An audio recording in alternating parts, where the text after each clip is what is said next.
सृष्टि बचपन से ही दिखने में सुंदर नहीं थी, लेकिन अमीर बाप की बेटी सृष्टि पर उसकी माँ जान छिड़कती।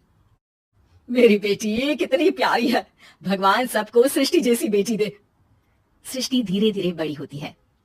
एक दिन सृष्टि की सहेली कहती है, तू दिखने में कितनी अजीब सी है, लेकिन मैं जानती हूँ हम सब में सबसे अच्छी शादी तो तेरी ही होगी। तेरे पापा अमीर जो है। और बता नहीं सकते यार, दहेज तो हर कोई देता है, ये क्या ज्यादा ले जाएगी अपने पति के लिए? अरे बड़े शहर में कोठी है इसके पापा की। अरे पापा की है ना, कौन सी इसकी है? इसकी होती तब तो कोई भी लड़का इससे शादी कर लेता। अरे पापा की मतलब पापा की है तो मेरी ही है ना। किसने कहा? अब तेरी तो तब होगी ना जब तेरा भाई ना हो। वैसे भी शादी के बाद सारी प्रॉपर्टी भाई के नाम होती है। सृष्टि समझ जाती है कि उसे किसी भी हालत में माँ बाप की सारी प्रॉपर्टी को अपने नाम करना है, लेकिन कैसे? एक दिन सृष्टि का भाई शीनू कहता है, बहन क्या कर रही है? तुझसे एक बात करनी है। अरे हाँ हाँ करना, मैं तो तेरी बहन हूँ। बहन मेरी लाइफ में ना एक लड़की है, बहुत अच्छी है। मैं सोच रहा हूँ माँ और पापा से बात करूँ शादी के लिए। सृष्टि को समझ में आ जाता है कि भाई की शादी होते ही भाभी उसे एक दिन भी घर में बर्दाश्त नहीं करेगी। क्या बात है भाई, बताना कौन है वो?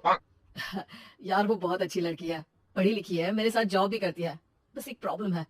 हाँ प्रॉब्लम? क्या प्रॉब्लम है भाई? यार वो शादीशुदा है, लेकिन उसके पति ने उसे सिर्फ इसलिए छोड़ दिया क्योंकि उसके माँ बाप दहेज नहीं दे पाए। सृष्टि ये सुनकर न जाने क्यों खुश हो जाती है। अरे भाई तो क्या हुआ, लड़की तुझे तो पसंद है ना। शीनू को लगता है कि बहन उसे समझ रही है। वो इस बात से अनजान होता है कि उसकी बहन की मंशा पूरा घर हड़पने की है। सृष्टि अपनी माँ से कहती है, मम्मी मुझे तो बहुत चिंता है, पता है शीनू क्या कर रहा है? अरे क्या कर रहा है, वो तो काम पर जाता है और वापस घर आता है। नहीं ना माँ, वो यही तो नहीं कर रहा, बाकी सब कर रहा है। आपको पता है उससे प्यार है, और वो भी एक शादीशुदा लड़की से। ये क्या हो गया, मैं सोसाइटी में क्या मुंह दिखाऊंगी? अरे तेरे पापा तो यही कहेंगे कि मैंने ही उसे बिगाड़ दिया है। माँ देखो मेरी बात मानो, पापा पर भी विश्वास करने की जरूरत नहीं है। अब आप ही बताओ, पापा इतनी देर घर के बाहर रहते हैं क्यों, बोलो? अरे बेटा वो तो नौकरी करते हैं ना। तू बहुत भोली है माँ, पापा का ऑफिस तो 7 बजे खत्म हो जाता है, लेकिन देखो कितनी देर से आते हैं। अरे नहीं नहीं बेटा, ऐसी कोई बात नहीं है। सृष्टि माँ को एक औरत से बात करते पिता की फोटो दिखाती है। देखो माँ कैसे हैं पापा, मैं ना कहती थी कि पापा सही नहीं है। मैं तेरे पापा से बात करूंगी, दे फोटो मुझे। ओ माँ वो तो डिलीट हो गई। लेकिन चल तूने तो देख लिया ना, पापा से बाद में बात कर लेना, और हाँ मेरा नाम बिल्कुल मत लेना। हाँ माँ। अब क्या था, सृष्टि के माँ और पिता के बीच झगड़ा होना शुरू हो जाता है।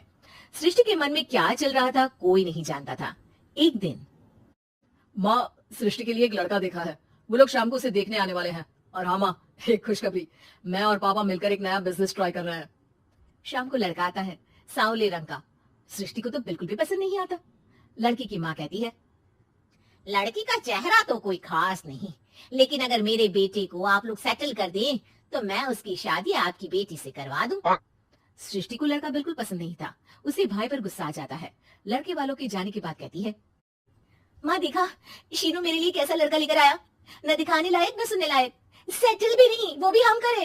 अरे माँ मैं जानती हूँ ये मेरी शादी किसी भी घर में क्यों करवाना चाहता है। अरे कैसी बात कर रही है बहन, तूने तो देखा ना, लड़के को मैंने ही मना कर दिया तुझसे शादी के लिए। जिसने लड़का बताया था उसने उसकी बहुत तारीफ की थी। बात आई गई हो जाती है, लेकिन सृष्टि का मन शांत नहीं होता। क्या करूं कुछ समझ में नहीं आ रहा। मेरी शादी हो गई तो ये लोग पूरी प्रॉपर्टी शीनू के नाम कर देंगे, मेरे हाथ तो कुछ लगेगा ही नहीं। तभी सृष्टि को आइडिया आता है। वो किसी वकील को फोन करती है।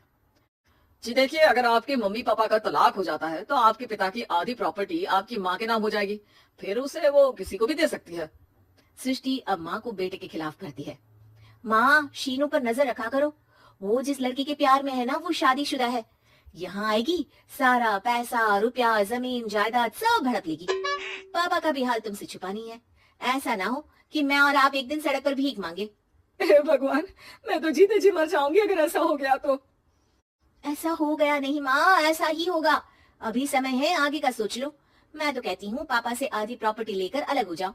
पापा की आधी प्रॉपर्टी भी हम लोगों को अगर मिल जाती है ना तो अगले 7 जन्म सफल समझो। बेचारी माँ बेटी के कहने पर पति से तलाक लेकर अलग हो जाती है। सृष्टि अब पैसों से गाड़ी और अपने दूसरे महंगे शौक पूरे करने लगी। उसके दोस्त भी उसके पैसे इस्तेमाल करते। सृष्टि, कल तुम कहाँ थी? मैं सारा दिन घर पर अकेली थी। तो मैं क्या करूं? मैंने ठेका तो नहीं लिया है ना तुम्हें संभालेगा। माँ को सृष्टि से ये उम्मीद नहीं थी। वो बैठकर रोने लगती है। वहीं उसका पति यानी कि सृष्टि के पिता आ जाते हैं। मैं जानता था कि तुम्हारा यही हाल होगा, तो आपने मुझे रोका क्यों नहीं? मैं रोकता तो तुम रुकती क्या? सृष्टि के कहने पर तुमने मुझ पर अपने बेटे पर शक किया, लेकिन तुम ये भूल गई कि कैसे हम दोनों ने मिलकर जीवन में इतना सब खड़ा किया। माँ पति के गले लग जाती है। मुझे माफ कर दीजिए, मैंने आपकी कमाई का एक बड़ा हिस्सा गवा दिया। कोई बात नहीं, तुम साथ हो तो मैं ऐसी 7 प्रॉपर्टी खड़ी कर दूंगा। तभी वहाँ सृष्टि आ जाती है रोते हुए। माँ, मयंक ने मुझे छोड़ दिया। वो बोल रहा था जब तक मेरे पास पैसे थे तब तक ही वो मेरे साथ था। पापा,